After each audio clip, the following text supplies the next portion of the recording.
Hey guys, it's Ben the Coin Geek at Old Pueblo Coin, and today I have an unboxing video for you on some coins that you're going to like, some key date coins.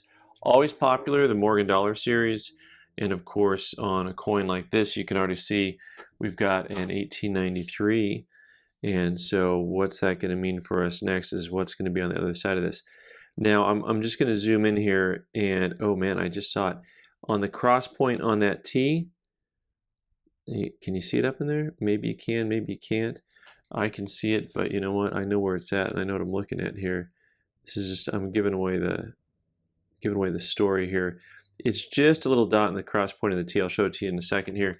But this is an 1893S, and it's got a lot of wear to it. You can see the rims are just starting to be not intact, right? The rims, they're there, but they're almost gone. They called this a good 6, and in this marketplace, that's close to a $2,900 coin right now. Of course, that is what would you say, debatable as far as where that's going to end up here in the future. But that T, what we're looking at is, whenever you look at the T in Liberty, you've got this is a perfect representation, identical to what it should be. There'll be a markup in here. And actually, in the R also, at the bottom part of the R, this is a little known fact, because everyone looks for the T, there's actually also a little mark in there at the bottom of the R. But the point is, when you look at that T on an authentic piece, even on a low grade one, you should be able to see that little mark. And in this video, what you'll see is right up in there, you'll see a little spot that actually at the right light angle turns just a little bit white. But then again, if you don't know where it's at, it's kind of harder to see. But nice coin, nice problem-free coin, by the way. Kind of tough get, if you will, in that grade. Next up, we have this 1879 with a good amount of detail left on the hair. That's the first thing that kind of pops up at you. There's no real luster left, so you're definitely going to drop it down below extra fine. And of course, from then you kind of start to minimize the area of what grade this could be. I always kind of look at it as, okay, we're eliminating certain grades right away on the top end and the bottom end of the spectrum, and then you get in the middle, and then you can start looking at details. But 79cc, one of the tougher dates in the Carson City. This is called the capped CC. You see this, it's kind of like a CC over CC. Those things were just corroded all to pieces. And you've got a really nice rounded breast feathers still. The feathers aren't actually there, but you can see a little bit in the tail, some of that detail in there. And then actually most of the wings are fairly intact, a little flatness on the left side here. And a nice solid coin. This one PCGS called a VF25. And that's a coin that's probably $600 or $700 in today's market. And the dollars at the time of this filming are on the upward trend. Of course, if you watch this in the year 2040, maybe you'll be laughing at me.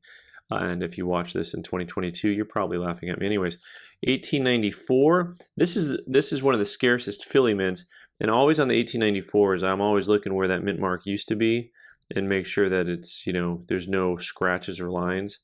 That's kind of a dead giveaway. One of the few coins where you can take a coin with the mint mark and erase the mint mark, and then the next thing you know, you'll have a rare date.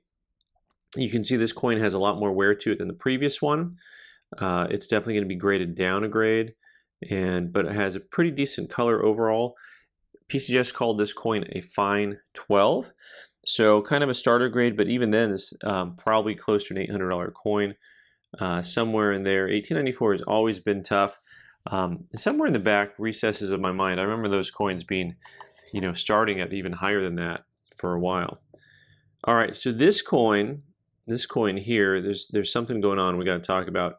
So right away on this coin, you see a ton of luster. This is an 1892 Carson City, really scarce coin, especially in high grade, and you can see we've got a ton of luster left on this coin. The breast feathers are intact completely. The type of coin where you're looking at it, a little bit of a proof-like feel to it, and really love the reverse of this coin. Now, when you get to the obverse, what you're going to notice is that it's dead. That's kind of a term that I'm going to make my own dictionary of coin terms. This coin is dead. So where'd the luster go? Right, so this coin is clearly been cleaned, which is a shame because the proof-like finish to this coin is original, but it should still have luster. And you can see the PL on both sides of the coin, but then the luster is just not there anymore. And this coin they called AU details cleaned, and it was a nice AU too, by the way. I mean, it was, you can see how much detail is there. It was not like an AU 50. It was a higher grade coin than that, and then but unfortunately, this look that you see comes oftentimes from someone using like a cloth and just wiping the coin a few times, and just kills the luster. So AU details, hard to pinpoint a value on this coin, you know, because AUs are anywhere from like $1,300 to dollars on up. But I'd say that this coin's probably still $600-700 coin roughly in the current marketplace. We're back to our 93s here, and but we're going to stay on the same trend we were before.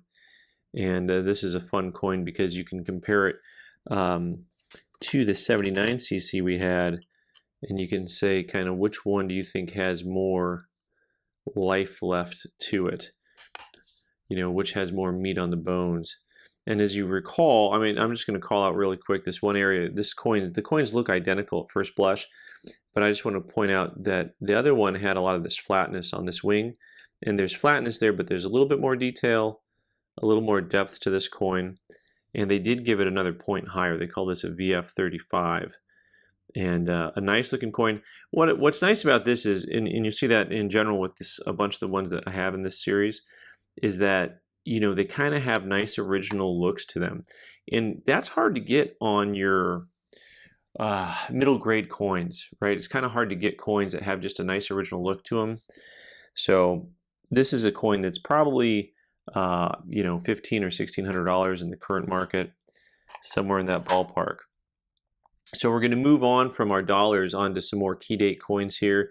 1916 dime. And of course, you know, the big question mark on these always is kind of how much rim do you have left on these 16Ds, and where's that cut off from an AG3 to a good 4. Mercury dimes do not need to have a full rim to be a good 4. It's one of the series where that is not necessary by definition. However, you really want to see how much of a rim is there. So when I talk about a rim, look at how there is separation still between the word states and the edge. But then if you look at the word united, you see that U starts to blend in to the rim.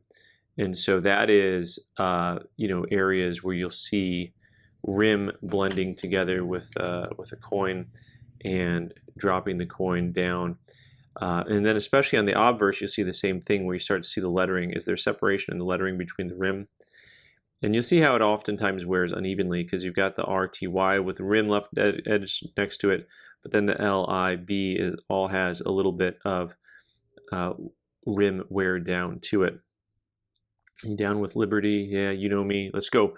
AG3 16D. I feel like I should be in a rap concert right about now. Really nice coin. This market is crazy hot still on those guys. You know, that's a coin that was $300, it feels like yesterday, and today it's like $700 or $800 on a coin like that. All right, so I know that you're probably thinking, well, Ben, how can you send in so many coins and they come back straight graded? Well, my friends, don't worry, you shall not be disappointed. This 1890 dime, which I was very, very fond of, and you know, it's got a gentle tone to it and just kind of nice eye appeal overall. I just really like the coin, and I tried to be really critical in this group because there's a lot of coins that I rejected from sending in here that were just kind of borderline. I thought, no, there's a good chance they'll call that cleaned or retoned or what have you. Unk detail is cleaned, and this one for me was kind of hard, still is kind of hard, because you know, anytime they tell me a coin's been cleaned, I want to be able to know why. Like, I should be able to see it, you know, and so I want to know what they're seeing, because clean can be a couple things. Hairlines, of course, are the big dead giveaway, right? So, but then you have the look, right? So when we talked about this 92cc down here, I can tell you right away when I look at the coin, okay, that's been cleaned. there's some wipeage going on there. Is the same thing true of this 1890 dime? This 1890 dime, kind of borderline with something that I'd consider cracking out. I'm really trying to make sure I'm looking at the coin properly and I'm not missing something. But the fact that I sent it in and they called it clean already means I missed something, or or did they? So that's a candidate. You guys let me know what you think on that, whether or not it's the type of thing that you want to go ahead and crack and resubmit. Ooh, shiny. Let's look at this guy. 25D, 1925. All right, this is a fun coin. I really like 2.5 Indians, especially when you can get them to look like this. There's that luster we talk about. If you watch my channel, you know that we talk a lot about those shimmering fields and how you want them to look to try to get a 2.5 Indian to actually be graded unk. And those fields are just great looking fields. Really glittery, sparkly look to them. And then the rest of the coin, of course, is strong. It has a nice strong mint mark on it, which some of these coins, the mint marks are almost invisible because the mint marks are on the edge of the coin. And so some of them, if they're weakly struck, it just kind of disappears because it's struck up. Look, let me just show you here real quick on this coin. Where the D is, sometimes that mint mark is squished all the way down to just almost nothing. So, and not particularly on this date, but on certain dates, they're almost impossible to see. MS63, great looking coin, nice grade. Really tough to get. A fun series. If you can collect these in 63, I think you're doing a heck of a job. That's probably a $500 plus coin in the marketplace, and we get to compare it to this 28, which is also quite a lovely coin. And then we just want to look a little bit at kind of the fields and the difference between how much luster is there or isn't. And so what you start to see is that you've got that luster and that sparkle and glimmer, but it is just not as strong. So you'll see kind of, it's a subdued look. So I'm looking specifically at the field here on the back of the eagle under the word of in America, and it's just not all there. Like the luster is not all there. Now, if you get caught up in looking inside the details of the in-Q section, like on the bird or on the Indian, you're going to see tons of luster and think, wow, look, that coin's amazing and it's uncirculated.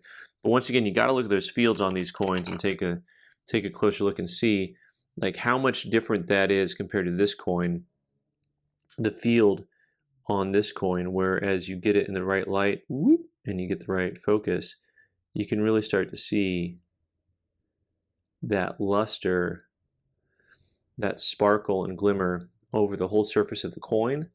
Like if I'm just doing the quick tilt-a-whirl here and we're looking at it, okay, now look, put your eye on, especially on those fields above the eagle's back and in front of the eagle. See the movement? See the movement of color and light? That is all luster. And on this coin, what you'll see is it has some of that, but it's really not all there. It has a little more of a dead look to the light, and that's just that little bit of where they're going to call 58.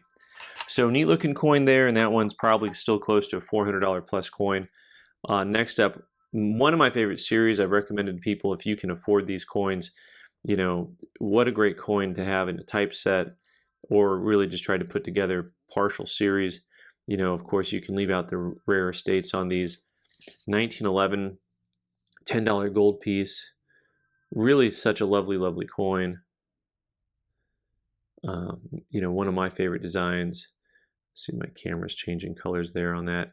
A lot of little chatter and contact marks on this coin, but super luster over the whole surface. Nice looking piece all around. And so this they called an MS62, which is I think a fair grade for it. It's a really lustrous coin, nice eye appeal, but has a lot of small fine chatter. And that's a coin that's probably $1,300 or $1,400 in this market. Last but not least, we got to go to the the Morgans are like the king of coins, so to speak, in the marketplace. But a nice looking saint is always good to have, right? It's fun if you can afford it to put together just like a U.S. gold typeset. you know, and just start to look at all the different examples, you know, and I know it's a lot of money on this stuff, but if you can afford it, it is kind of a fun set to put together. This coin has a lot of contact to it, a little bit of some darkness there on the rim, as, or as the cataloger will say, a lot of nice originality to it. Like, that's it. Just cataloging has got to be the best job ever. You got to be a really optimistic person to catalog. This coin has a great personality. Wait till you meet her. All right, MS63, really a fun looking coin. Nice coin. They're all over the place. The market's going left, right, up and down at the moment when I'm talking about these. But having said that, these have been trading in the $2,100, $2,200, $2,300 range. I mean, that's a big spread, but it depends on what day of the week you're asking about and where you live, things like that. So anyways, guys, that's a big old box of PCGS. And I'm sorry I only had one coin to complain about, but next time we'll do better. All right, thanks so much for watching. I'm Ben the Coin Geek. You can subscribe by clicking on the owl button in the corner and watch more videos on the right side of the screen. Thanks.